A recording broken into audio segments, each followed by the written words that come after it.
Welcome to episode 2 of the Swarm and Shoot podcast, where it's everything about Defiance College football and really all about Defiance College. Everything we can really give you some insight on what's going on in the program and other things going on here at this wonderful place to be in Northwest Ohio. I would like to introduce to you Michael Starkey, our defensive coordinator and linebackers coach. Welcome. How you doing, Michael? Coach, I'm great. You already know, man. Thanks for having me. Good. I appreciate it. Well, I'm glad you're here. And, you know, Michael and I have some background, and it's sort of interesting. Back when I took the job at Bethany College in Kansas, an NAIA program, I was literally driving my U-Haul from Asheville, North Carolina, headed to Lindsborg, Kansas. And I'm looking for, a great coach, good recruiter, all those types of things. And I talked to a good friend of ours, Darren Hicks. Coach Hicks, that's right. And Darren said, well, there's just one guy, and he's the only one you need. I go, what are you talking about, one guy? He goes, I've been a coach in a long time. And Darren had worked for me at Emporia State and at Texas State.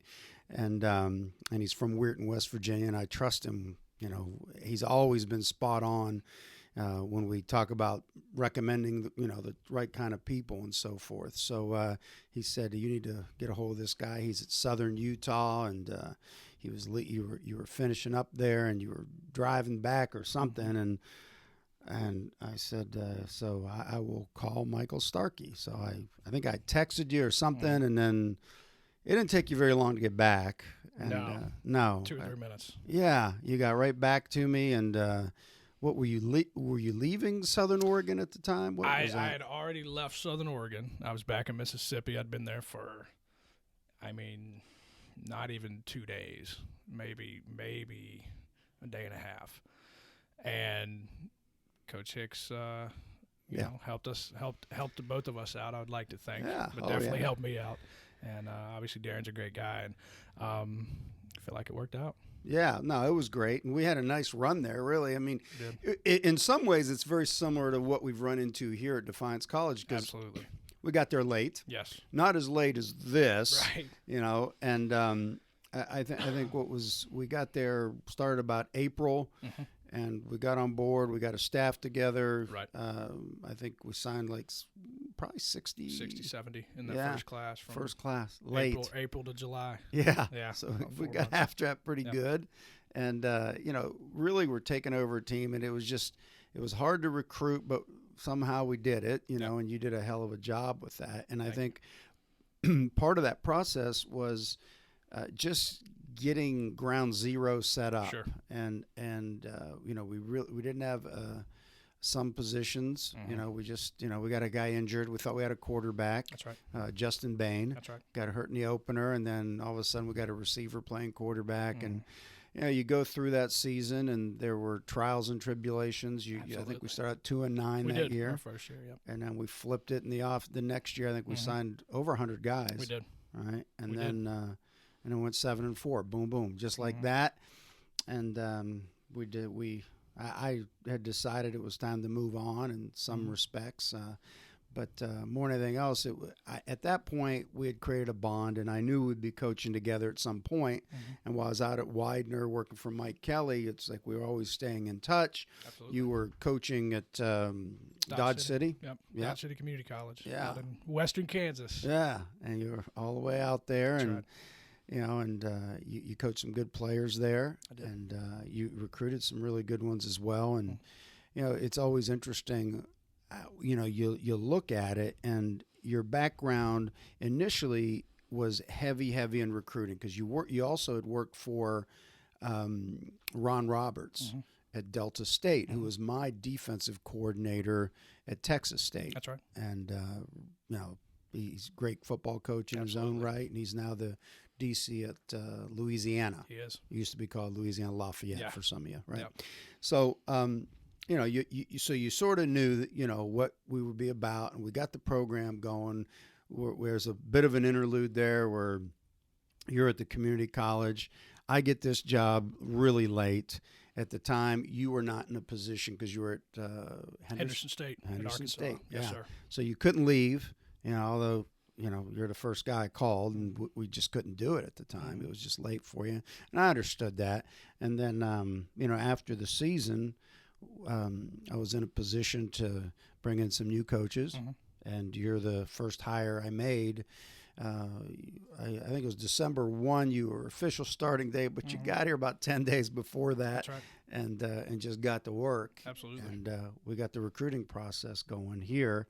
And, you've been wonderful so far doing things that it's all been, for me, it's more like I knew what I was getting when I got Michael here. And, I got a fantastic football coach, a great recruiter, and a guy that's all in, loyal, will get the job done,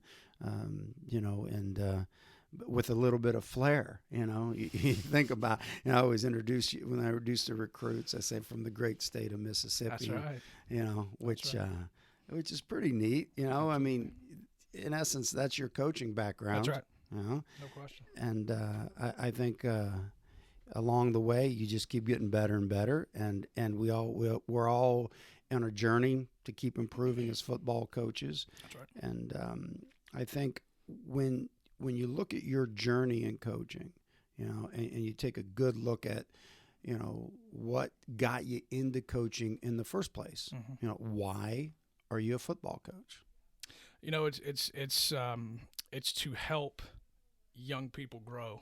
At the end of the day, like the guys we have here at Defiance, the guys that I was coaching at Dodge City, when I was a graduate assistant for Coach Roberts and Pete Golding and those guys at Delta State, it was about, doing whatever is asked of you at whatever time it's asked, and able to be able to help young men grow as people, and that's an answer that's probably thrown around a lot. That's kind of a cliche thing to say in the coaching profession.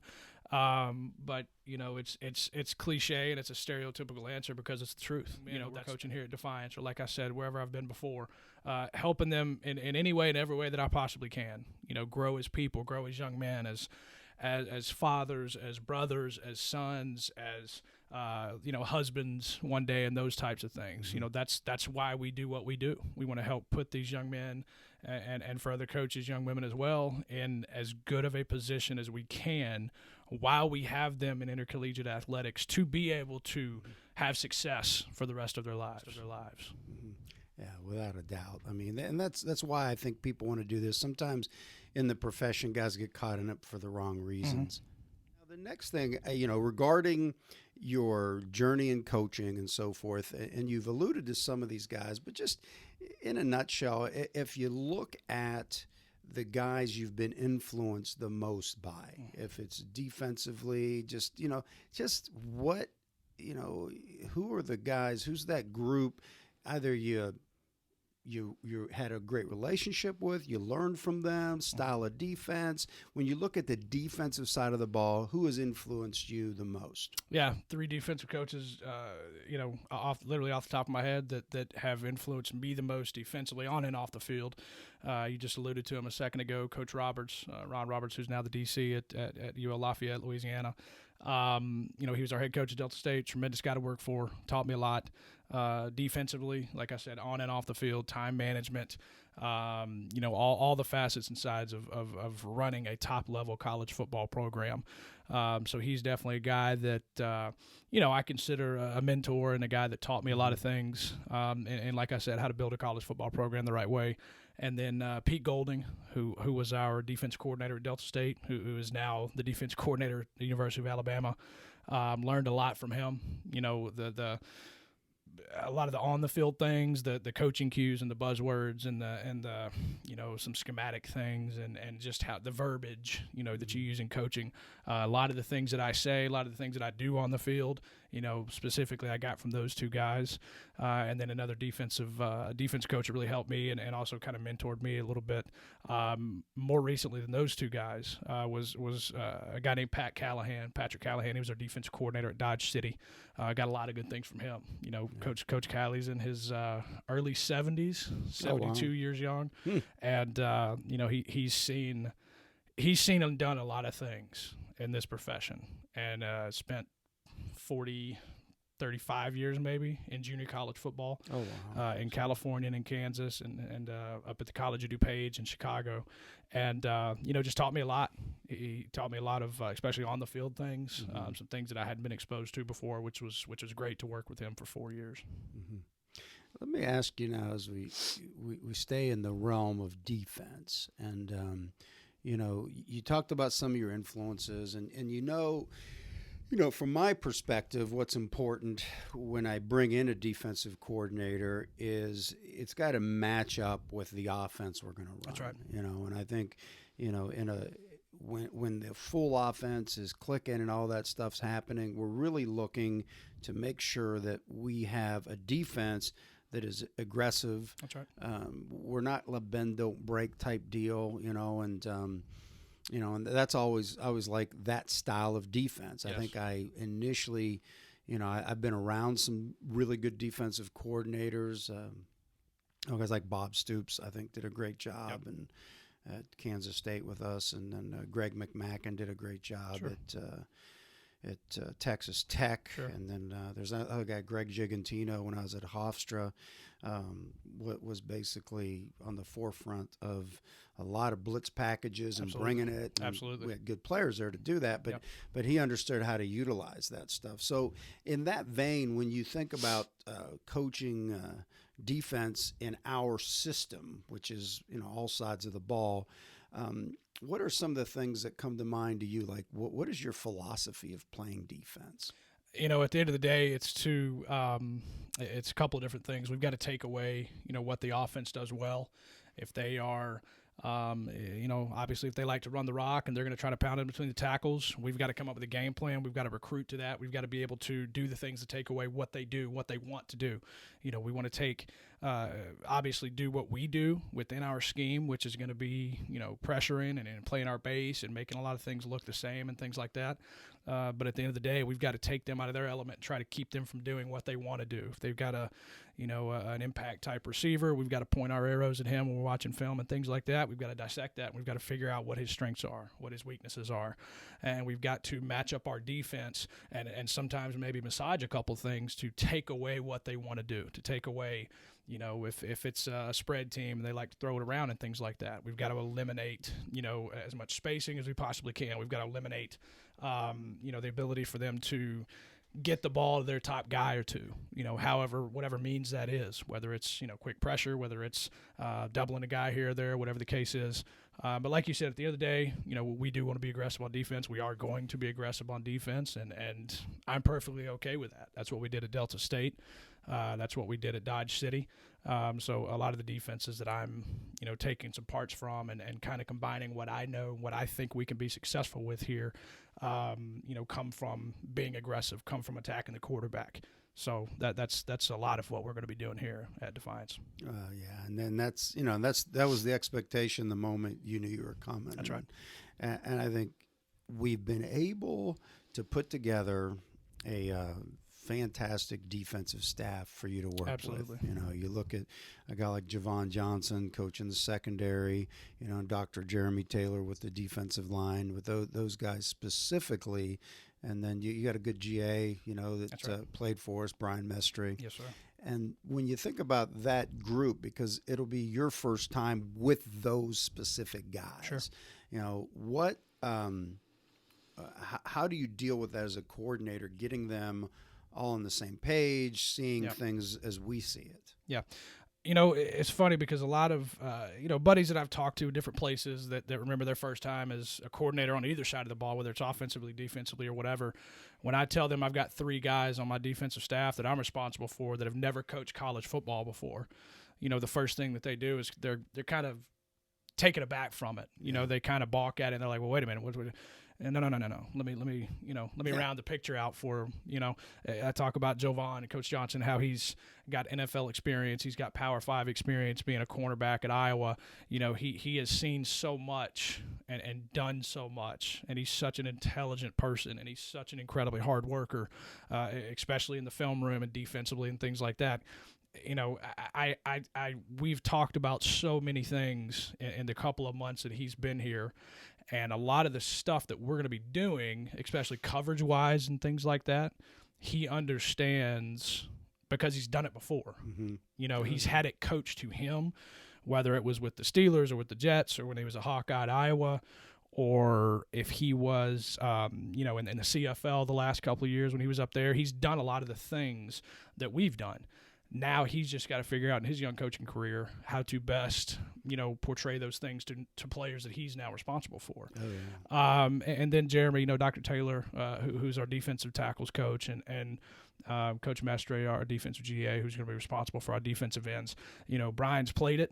He played in a scheme very similar to this the last couple of years. So it's a deal to where, again, he's going to grow in the profession and things like that. I'm going to do absolutely everything, I can to help him grow as a coach and stuff like that. And I've got all the trust in him. And then Dr. Taylor has been nothing short of tremendous, since I've been here. He's done a fantastic job. He went through spring ball and coached a lot of things that, he had never coached before and stuff like that. But every day he's asking me questions. What are we looking at here? What do we see here? What do we want to do here? And if it's something that, he didn't understand or something like that, he wouldn't hesitate to ask a question about it. So he's learning, and he's obviously very excited, and I'm excited to be able to, help all three of those guys. Yeah, well, and that's what I love. It's like mentoring guys and working with them so each of you work seamlessly together, which is what coaching is, on either side of the ball is really about. Sure. And there's that certain trust you guys get together. And at this point, I would just like to take a second and let you hear a word from our sponsor.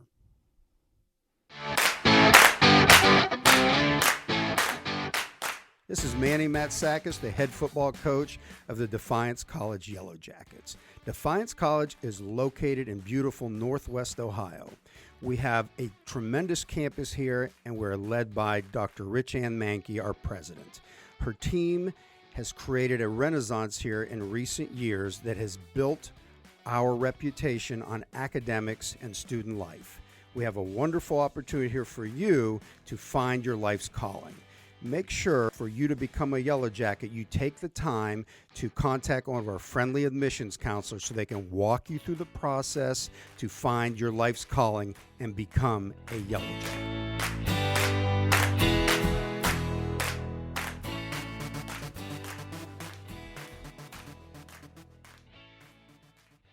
Welcome back, and here we are on the Swarm and Shoot podcast, and we are going to spend a little bit more time on defense because I have Michael Starkey here, and it's just awesome to think about some of the amazing players you have coached and recruited.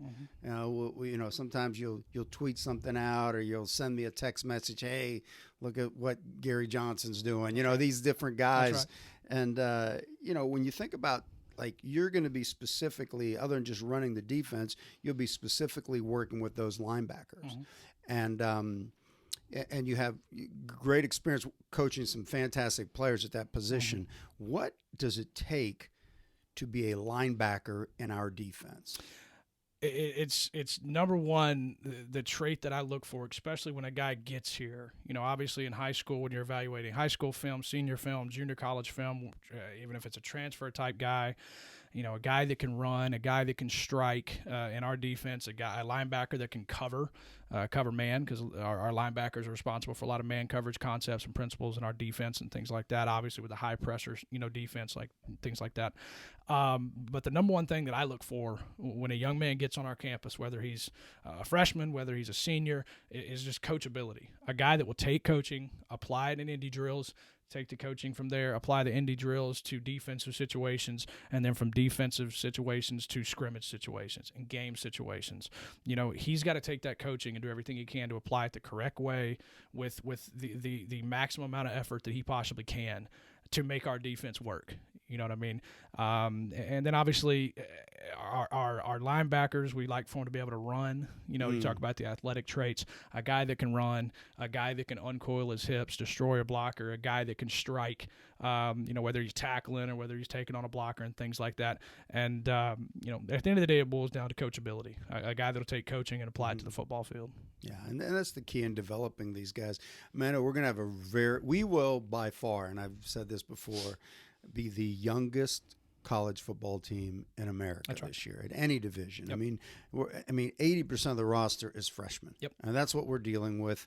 But we see it as a challenge, and we're excited about that. That's right. And as we're preparing, basically the quarterback of the defense is what the linebackers, specifically our inside middle linebacker position. And I, recently we've acquired some virtual reality training. And I know we're going to use it for the quarterbacks. That's right. But we definitely are going to use it for the quarterback of the defense. Absolutely. And you had a chance when A.J. Smith came in here to put those visor on. Goggles, yeah. And see the world in 3D. And, we're shooting. So some of our people are watching this or listening to this might not realize you're shooting with a 360-degree camera. So now you put them on, and it's as if you're right there in the middle of the defense. You can see things around you 360 that you couldn't see in a game or in practice. Yes. Right.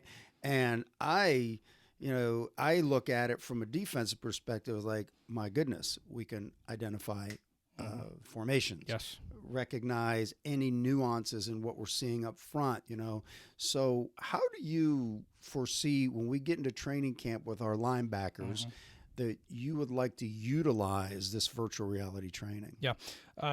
In a couple of different ways. Like you said, our Mike linebacker is the quarterback of our defense. He's the guy that, has to get the call from the sideline. He's got to relay it to the defense.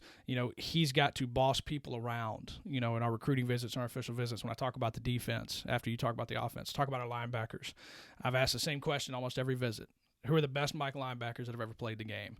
First answer, almost consistently off the top of anybody's head, player, parent, whoever, is Ray Lewis. Oh, yeah. And then you talk about guys that are playing the game right now, Luke Keithley and, Urlacher and the guys of the past. Well, they are that way because they boss people around and because they get people lined up. And like we keep saying, they're the quarterback of the defense. So this VR equipment that we've got is a game-changing type deal. It's going to be a what I've heard people call a multi-rep facet of college football. They get the rep on the field, and then when they get to watching the film room and things like that, you've got a completely different perspective because instead of just watching it in 2D on a flat screen, now you've got the ability to be back out on the field again and take as many reps of each play, whether you were in the game or in practice or not. That's right. Actively on the field, you can do it again and again and again and again, which is priceless. It's got a price.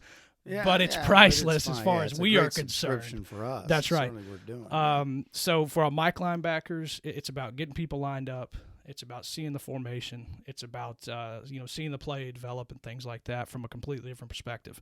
For our outside linebackers, it's going to have a lot to do with formation recognition. It's going to have a lot to do with calling the strength and things like that, and then just getting lined up correctly. We ask a lot of our linebackers in our defense. Mike's calling the shots. Sam linebacker's calling the strength.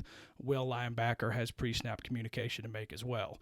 D-line not going to say much. Corners, we're going to line up and man people up. Safeties have a little communication to make, not as much as the linebackers. So this VR stuff for our kind of that middle five, the safeties and the three backers, is going to be a game-changing type deal for sure. Yeah, and the other thing that I really like about it is because of the way we have embraced technology here at Defiance College is you can do that. You shoot the video. You've got the 360 view, and we can actually through a program we have called Final Cut Pro, and we can create our own teaching videos as if the what are those called again? The goggles. Yeah, goggles. I call them goggles. Visors, I'm sure goggles. there's a technical term for it. So when and that's what they'll be able to see. Right. Like, okay, here it is at this vantage point, because everywhere across the country, high school to the National Football League, they're sitting there and they're watching sideline end zone camera from a distance, analyzing things like that. So we can actually create quick segments of teaching instruction. Hey, here's how you take on the ISO. Here's how you handle the counter, different things like that. And you can show them where the eyes need to be, and more importantly, maybe where they don't need to be. Absolutely. So those are some of the things as we create these instructional videos. with this very young team, I think will give us a chance to improve faster in compressed time. No question. This is basically this whole season, that maybe it is, finding a way to compress time, and it's back to the future. Here we go. So we're going to have to use everything we can do, from technology to even just what some people might think are the mundane. How you get better at something, you've got to pound the rock. I mean, you got to keep working on the same things over and over and over. There's no quick fixes. You just have to keep working those fundamentals. Sure. And I think, coaching that position, and virtual reality, if it's not the wave of the future, it certainly is for us, because we're in a position to utilize that. That's right. Absolutely. And, as we look at all this, shifting gears, but still staying within our mission here, which is, to create a championship football program and have a bunch of young men find their life's calling along the way as they graduate, I guess what I would want to ask you, because, you're one of our top recruiters, certainly, and you get out and you promote this, and, I had you in Florida recruiting, and, you can go anywhere, and you and Chris Shank have really sort of spearheaded the heavy recruiting, the heavy lifting from a recruiting standpoint. Sure. And when you think about that, and we've got coaches listening to this, alumni, fans, and also prospects out there. Why now come and play for the Defiance College Yellow Jackets? There's a very common theme, I would say, in Division III football and in this conference especially, to where Defiance College, a lot like the programs that we've taken over before, and like at Bethany that we talked about earlier in Kansas when we were there. There is an opportunity to come here to Defiance and put your name on something that 50 years from now you can look back and say, I did that. I helped that program. I helped them turn it around. I helped them win championships. Because we're going to do it. We turned that thing around at Bethany. You've turned every program around that you've ever been a part of at all levels of football.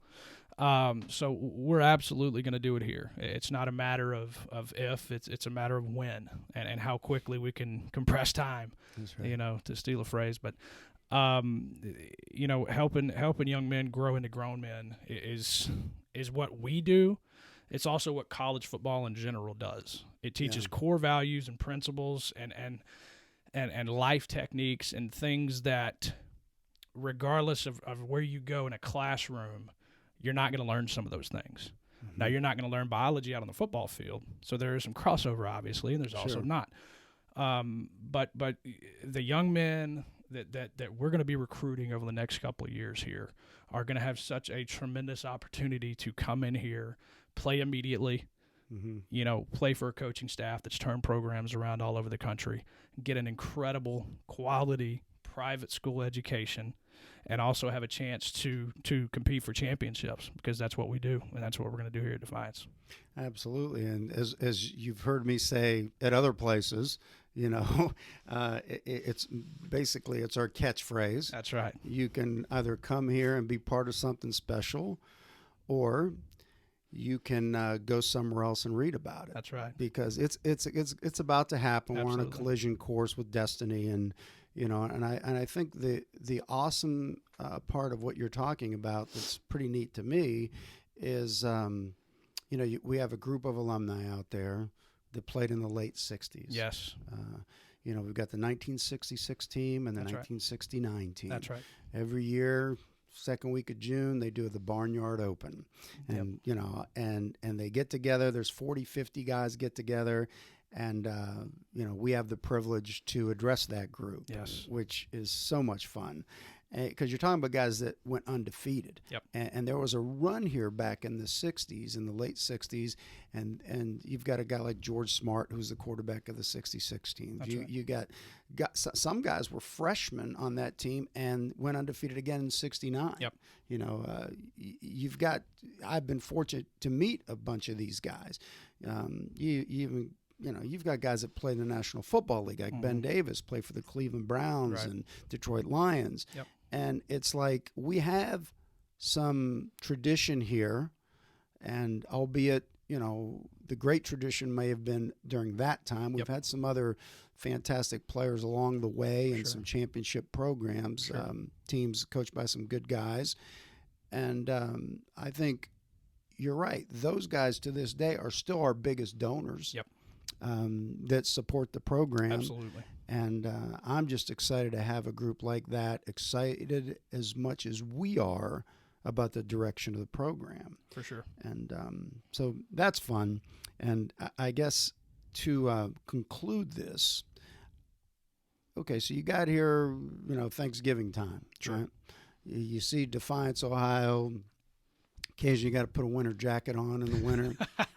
It's not Mississippi. Yes, it is not. To that. No, it's not. A little colder. Yeah, but I sense there's a certain positivity in your attitude about being here. Oh yeah. And the people you've met.